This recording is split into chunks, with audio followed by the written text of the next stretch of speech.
በኢትዮጵያ እናቶች ስም በኢትዮጵያ ወላጅ እናቶች ስም እጠይቃለሁ።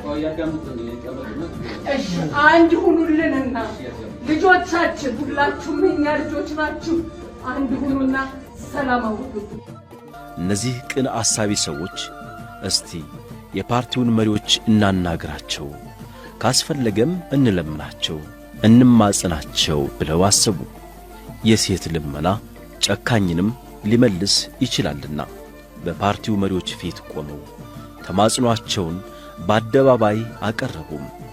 ሐዘናቸውን ገለጹ፣ እንባቸውን አፈሰሱ። እንግዲህ እንዳያችሁት ነው።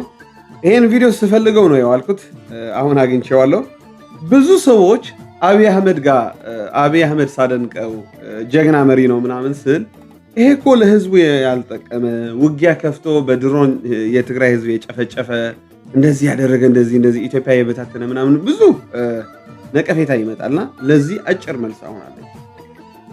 የሁላችሁ ወገኖቼ አብይ አህመድ ከመጀመሪያ ጀምሮ ሰላም የሚፈልግ ሰው ካስታወሳችሁ ይሄን ቪዲዮ ያኔ በህወሓትና በፌደራል አለመግባባት አጋጥሞ ነበር። አብይ አህመድ ልዑካን ላከ። የሃይማኖት አባቶች ኃይለ ገብረስላሴ፣ እነዚህ እናቶች፣ ሌሎች ቪዲዮም ነበሩ ግን እንዳይረዝምብን ነው ያለመጣሁት። ይሄ ግን ሁሌ ልቤ ስለሚነካኝ ነው። እናቶች አለቀሱ፣ ተንበረከኩ፣ አንድ ሁኑ ምናምን አሉ ለደብረጽዮን ተነስተነሽ ምናምን አለ። ከዛ በኋላ ደብረጽዮን ምን ይል ነበር? በትዕቢት በእብሪት ውጊያ ጨዋታ ባህላችን ነው ምናምን የባህል ጨዋታችን ነው ውጊያ ምናምን ብሎ ይፎክር ነበር። ትግራይ መቅበሪት ወራር እናደርጋታለን፣ እንቀብራቸዋለን፣ እንደዚህ ብዙ ትምክህት ነበር። አብይ አህመድ ግን ሰላም ነበር የሚጠይቀው። ያኔ የሚረዳው ሰው ግን አጣ። በቃ አዲስ አበባ እንገባለን፣ 4 ኪሎ እንገባለን፣ እናወድቀዋለን፣ ኃይላችን እናሳያለን፣ ብዙ ወራ ነበር። ማን ነው ግን የተሸነፈ? መጨረሻው ማን ነው የተሸነፈ? ህወሓት። ስንት ወጣቶች አስገደሉ ለስልጣናቸው ሲሉ እና በዚህ ብዙ ምክር እመክራለሁ። አንደኛው አብይ አህመድ ተጠያቂ አይደለም። በትግራይ ላጋጠመ ችግር ተጠያቂዎች ህወሓት ናቸው። ምክንያቱም ቅድሚያ ሰላም ብሎ ነበር። አሁንም ኑ ተነጋገሩ ከኔ ጋር፣ ለምን እንዋጋለን፣ ለምን እንጋጫለን፣ ሰላም እንፍጠር እያለ ነው። አሁንም ድረስ እየለመነ ነው።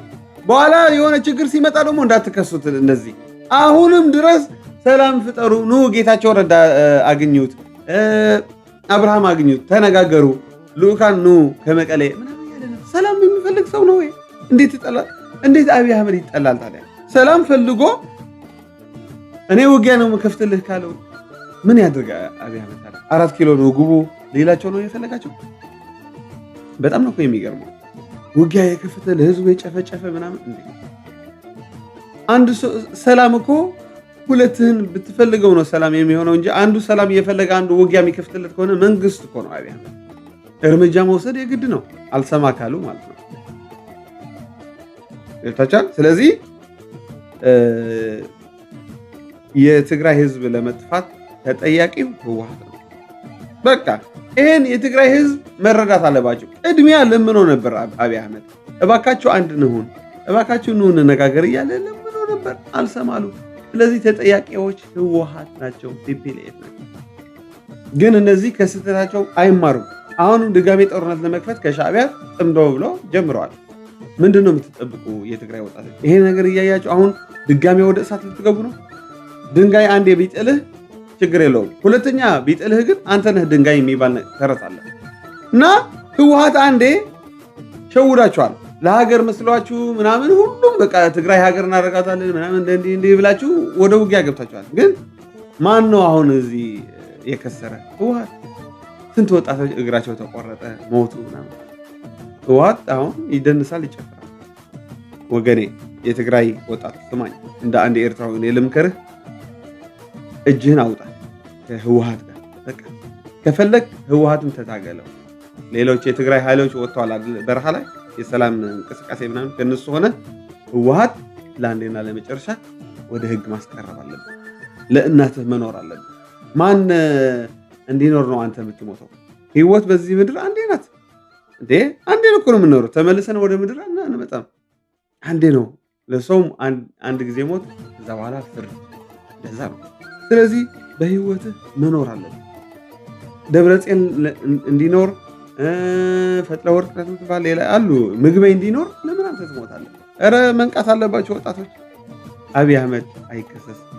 አብይ አህመድ በመነጋገር የሚያምን ትሁት የእግዚአብሔር ሰው፣ በእውነት ቅን ሰው ነው። እውነት ለመመስከር ኢትዮጵያዊ መሆን እኔ አይጠበቅብኝም። ኤርትራዊ በሆንም እኔ ከቅኖች ሰዎች ሁሌ መልካም ከሚሰሩ ሰዎች። አብይ አህመድ በእርግጥ እግዚአብሔር ያስነሳው ለኢትዮጵያ መሪ ነው፣ ግን አላሰራ አሉት ህወሓት ቀኑበት። ምክንያቱም ልክ አብይ አህመድ መጥተው ብዙ ጥሩ ነገር ስለሰራ ቅናት አናታቸው ላይ ወጣ። እንዴት አድርገን ነው የምናጠፋው ብሎ ብዙ ሴራ ሰሩለት፣ ግን ተሸነፉ። እሱ ግን አልተሸነፈም። ለምን? እግዚአብሔር ሁሉ ጊዜ ከቅኖች ነው። ማንም ሊያሸንፈው አይችልም ለአብይ አህመድ። ለምን? እሱ በትክክል ነው የሚሄደው። ስለዚህ ማስታወስ አለባቸው። ዳሳይ ነው ይሄ ቪዲዮ ያመጣሁት። አሁንም ሰላም እንፍጠር፣ ሰላም እናድርግ ብሎ እየለመናችሁ ነው። አልሰማንም። ትግራይ ሆነው አሁንም በሆነ ሰበብ ሌላ ጦርነት ለመፍጠር የሚፈልጉ ሰዎች ተው በሏቸው፣ ጥቅም ስለሌለው። በኋላ አልነገረንም እንዳትሉ፣ ይቅርብን፣ እንነጋገር። እናንተ እስካሁን ድረስ እናነጋግረው ብላችሁ እኔ አላናገርም ብዬ አላቅም። ማናገር ስትፈልጉ ጉዳይ ካላችሁ እንደዛሬው ወይ ለጌታቸው ወይ ለአብርሃም ለካችሁ 10 15 20 ሆናችሁ አነጋግሩ። ለማነጋገር ዝግጁ ነኝ። ከዚያ ውጪ ውጊያ አያስፈልግም። ከመጣ ሌላ ጥፋት ነው የሚያመጣው። እስካሁን ከመጣ በላይ ጥፋት ያመጣል። ይሄን በእናንተ በኩል አደራ። በእኔ በኩል ደግሞ በተቻለ መጠን የተፈናቀሉ እንዲመለሱ፣ የተበላሹ እንዲጠገኑ፣ ችግሮች እንዲፈቱ ማክሲመም ባለኝ አቅም ሁሉ ሰራለሁ። ከልቤ ነው የምሰራው። በዚህ ጌታቸው እንደሚያግዝ ተስፋ አደርጋለሁ። አብርሃም እንደሚያግዝ ተስፋ አደርጋለሁ።